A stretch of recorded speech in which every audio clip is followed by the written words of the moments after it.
ሰላም ጤና ይስጥልን ክብራትና ክብራን ቻናላችን ቤተሰቦች በመካከለኛው ምስራቅና በምዕራብ እስያ ታሪክ እጅግ አሳሳቢና ውስብስብ የተባለለት የዲፕሎማሲና የኢኮኖሚ ሽኩቻ በአሜሪካና በኢራን መካከል አዲስ ምዕራፍ ላይ የደረሰ ሲሆን ይህ ክስተት በአሁኑ ወቅት የዓለም አቀፍ መገናኛ ብዙሃንን ቀልብ በከፍተኛ ደረጃ ስቧል። የአሜሪካው ፕሬዝዳንት ዶናልድ ትራምፕ ቀደም ሲል በቴህራን ላይ ይከተሉት የነበረው እጅግ ጥብቅና የማያወላውል የከፍተኛ ተጽዕኖ ፖሊሲ በማለስለስ የኢራንን የኒውክሌር መርሃ ግብር ሙሉ በሙሉ የሚገድብ አዲስ ስምምነት ላይ ሳይደረስ እንኳ በቀጠናው ላይ ያለውን ጦርነት ለማስቆም ዝግጁ መሆናቸውን የሚጠቁሙ ሪፖርቶች መውጣታቸው ትልቅ መነጋገሪያ ሆኗል። ይሁን እንጂ የትራምፕ አስተዳደር ያሳየው ያልተጠበቀ ለውጥ አንድ ወሳኝና የማይታለፍ ቅድመ ሁኔታ የያዘ ነው።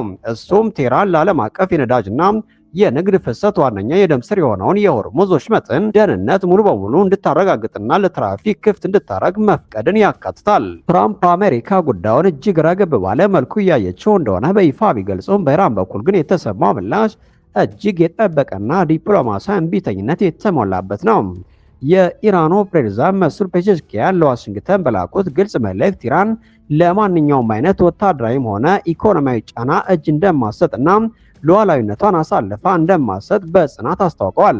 ቴህራን እስካሁን ከአሜሪካ ጋር ምንም አይነት ቀጥተኛ ድርድር አለመጀመሩን በአጽንኦት እየገለጸ ሲሆን ማንኛውም አይነት የሰላም ወይም የንግድ ስምምነቶች ከመደረጋቸው በፊት ዋሽንግተን በኢራን ላይ የጣለችውን ማዕቀብ ሙሉ በሙሉ እንድታነሳ በተለያዩ የምዕራባውያን ባንኮች የታገዱትን በቢሊዮን የሚቆጠሩ የገንዘብ ሀብቶች እንድትለቅና ባለፉት ዓመታት በኢኮኖሚያው ላይ ለደረሰው ጉዳት ተገቢውን የጦርነት ካሳ እንድትከፍል ጠንካራና የማይለወጡ ቅድመ ሁኔታዎችን አስቀምጣለች።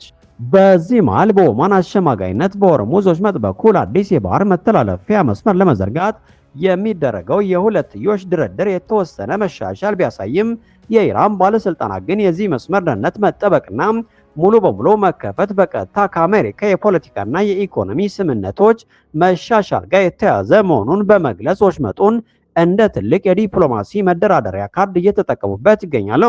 ይህ የዲፕሎማሲ ላስጨራሽ ትንቅንቅ በቀጠለበት በአሁኑ ወቅት በክልል ውስጥ ያለውን ወታደራዊ ስጋት እጅግ ወደ ለየለት ጦርነት ሊቀይር የሚችል ሌላ አስደንጋጭና ያልተረጋገጠ ክስተት በሆርሙዝ ወሽመጥ አቅራቢያ ተከስቷል። በማህበራዊ ሚዲያዎች ላይ በስፋት ሲሰራጭ የሚገኝና ገና በገለልተኛ አካል ያልተረጋገጠ ተንቀሳቃሽ ምስል በኢራን ሆርሙዝጋን ግዛት ሲሪክ ተብሎ በሚጠራው ስልታዊ የወደብ አካባቢ የወደቀ ሰው አልባ አውሮፕላን ወይም የጦር ድሮን ፍርስራሽ ያሳያል። የተለያዩ ወታደራዊና የደህንነት ተንታኞች እንደሚያመለክቱት የተከሰከሰው ድሮን የሳውዲ አረቢያ ንጉሳዊ አየር ኃይል የሚጠቀምበትና በቻይና የተመረተው ዊንግ ሉንግቱ የተሰኘ እጅግ ዘመናዊ የታጣቂ ድሮን ሊሆን ይችላል። እንደ መካከለኛው ምስራቅ መገናኛ ብዙሃን ዘገባዎች ከሆነ የኢራን እስላማዊ አብዮታዊ ዘብ የአየር ኃይል ይህንን ድሮን በሲሪክ ሰማይ ላይ መጥቶ የጣለ ሲሆን በአካባቢው የኢራን አሳ አጥማጆች ፍርስራሹን ከባህር ላይ ለማውጣት እንደረዱ ተነግሯል። ምንም እንኳ ይህ ክስተት በሳውዲም ሆነ በኢራን መንግስታት በይፋ ባይረጋገጥም ሳውዲ በኢራን ላይ የአየር ጥቃት መፈጸሟን የሚያሳይ ይፋዊ ማስረጃ ባይኖርም ክስተቱ የተሰማው ሳውዲ አረቢያ ከቱርክና ከፓኪስታን ጋር የጋራ የመከላከያ ስምምነቶችን በተፈራረመች በጥቂት ቀናት ውስጥ መሆኑም የጉዳዩን አሳሳቢነት እጅግ ከፍ አድርጎታል።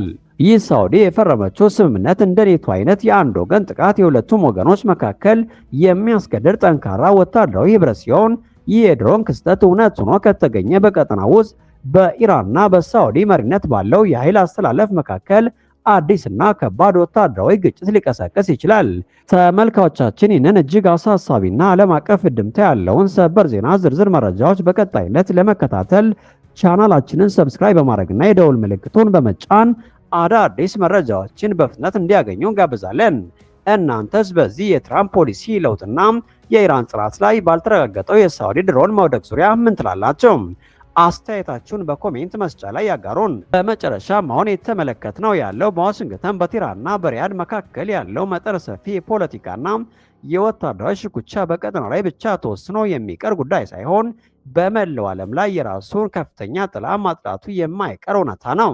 የመካከለኛው ምስራቅ ውጥረት በጨመረ ቁጥር የዓለም የነዳጅ ገበያ መናጋቱ፣ የኢንሹራንስ ዋጋዎች መናርና በሆርሙዝ ወሽመጥ የሚያልፍ የንግድ መርከቦች ዋስትና ማጣታቸው በቀጥታ በዓለም ዙሪያ በሚገኙ ዜጎች የዕለት ተዕለት ኑሮ ላይ ከፍተኛ ተጽዕኖ ማሳደሩ አይቀሬ ነው።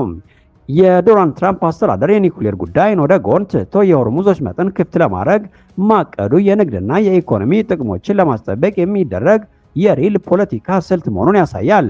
ሆኖም የኢራን መንግስት የሉዓላዊነትና የኢኮኖሚ ካሳ ጥያቄዎችን በቅድመ ሁኔታነት ማስቀመጡም እንዲሁም እንደ ኦማን ያሉ ሀገራት መካከል ሆነው የሚያደርጉት ጥረት ዲፕሎማሲው ምን ያክል ረቂቅና ብዙ መሰናክሎች የበዙበት መሆኑን በግልጽ ያሳያል። በሌላ በኩል ደግሞ በሲሪክ አቅራቢያ ስለወደቀው የሳውዲ አረቢያ ዊንግ ሎንግ ቱ ድሮን የሚናገሩትና እስካሁን በይፋ ያልተረጋገጡት ወታደራዊ ሪፖርቶች በክልል ውስጥ ያለውን የስነ ልቦና ጦርነት ሌላኛውን ገጽታ ያሳዩናል። ሳውዲ አረቢያ ከቱርክና ከፓኪስታን ጋር የፈረመችው ወታደራዊ ስምምነት በኢራን ላይ የፈጠረው ስጋት ቀላል እንዳልሆነ ግልጽ ነው። ይህ የድሮን ክስተት በእርግጥም ተሳክቶ ከሆነ በቀጠናው የኃይል አስተላለፍ ላይ ታላቅ መናጋትን ሊፈጥር ይችላል። በተለይም የቻይና ሰው ሰራሽ የጦር መሳሪያ በሁለቱም ወገን መኖራቸው የዓለም ሌላ ሀያላን ሀገራት በስተጀርባ ሆነው የሚያደርጉት የጥቅም ሽኩቻ የመካከለኛው ምስራቅን የሰላም ጉዞ ይበልጥ አዳጋች ያደርገዋል። ውድና የተከበራችሁ የቻናላችን ተከታታዮች የእናንተ ተሳትፎ እና የሀሳብ ልውውጥ ለዚህ ሰፊ ውይይት እጅግ አስፈላጊ ነው። በዚህ ታሪካዊ ክስተት ዙሪያ ምን ታስባላችሁ? ዶናልድ ትራምፕ የሆርሙዝ ወሽመጥን ለማስከፈት ሲሉ የኢራንን የኒውክሌር ስምምነት ወደ ጎን መተዋቸው ትክክለኛ አካሄድ ነው ወይስ ቴህራን ለምታቀርባቸው የማዕቀብ መነሳትና የካሳ ጥያቄዎች አሜሪካ እጅ ትሰጣለች? እንዲሁም ይህ በሲሪክ ሰማይ ላይ ተከስቷል የተባለው የድሮን መውደቅ በሳውዲና በኢራን መካከል በቅርብ የተጀመረውን የዲፕሎማሲ ግንኙነት መልሶ ያበላሸዋል ብላችሁ ትገምታላችሁ? እነዚህን ጥልቅ ጥያቄዎች በማንሳት በኮሜንት መስጫው ላይ የሰለጠነና የተሟላ ውይይት እንድታደርጉ በአክብሮት እንጋብዛለን።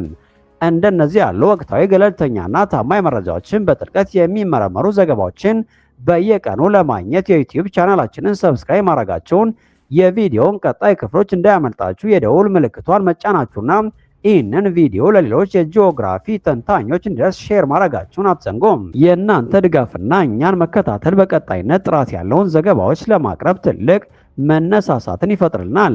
ጠቃሚ ሰዓታችሁን ሰጥታችሁ ከኛ ጋር ስለቆያችሁ ከልብ እያመሰገን በቀጣይ ሰበር ዜናዎችና ልዩ ትንታኔዎች እስከምንገናኝ ድረስ በያላችሁበት ሰላም ሁኑ። ሰናይ ጊዜ። ሰላም ጤና ይስጥልን ክብራትና ክብራን ቻናላችን ቤተሰቦች፣ በመካከለኛው ምስራቅና በምዕራብ እስያ ታሪክ እጅግ አሳሳቢና ውስብስብ የተባለለት የዲፕሎማሲና የኢኮኖሚ ሽኩቻ በአሜሪካና በኢራን መካከል አዲስ ምዕራፍ ላይ የደረሰ ሲሆን ይህ ክስተት በአሁኑ ወቅት የዓለም አቀፍ መገናኛ ብዙሃንን ቀልብ በከፍተኛ ደረጃ ስቧል። የአሜሪካው ፕሬዝዳንት ዶናልድ ትራምፕ ቀደም ሲል በቴህራን ላይ ይከተሉት የነበረው እጅግ ጥብቅና የማያወላውል የከፍተኛ ተጽዕኖ ፖሊሲ በማለስለስ የኢራንን የኒውክሌር መርሃ ግብር ሙሉ በሙሉ የሚገድብ አዲስ ስምምነት ላይ ሳይደረስ እንኳ በቀጠናው ላይ ያለውን ጦርነት ለማስቆም ዝግጁ መሆናቸውን የሚጠቁሙ ሪፖርቶች መውጣታቸው ትልቅ መነጋገሪያ ሆኗል። ይሁን እንጂ የትራምፕ አስተዳደር ያሳየው ያልተጠበቀ ለውጥ አንድ ወሳኝና የማይታለፍ ቅድመ ሁኔታ የያዘ ነው። እሱም ቴህራን ለዓለም አቀፍ የነዳጅና የንግድ ፍሰት ዋነኛ የደም ስር የሆነውን የሆርሙዝ ወሽመጥን ደህንነት ሙሉ በሙሉ እንድታረጋግጥና ለትራፊክ ክፍት እንድታረግ መፍቀድን ያካትታል።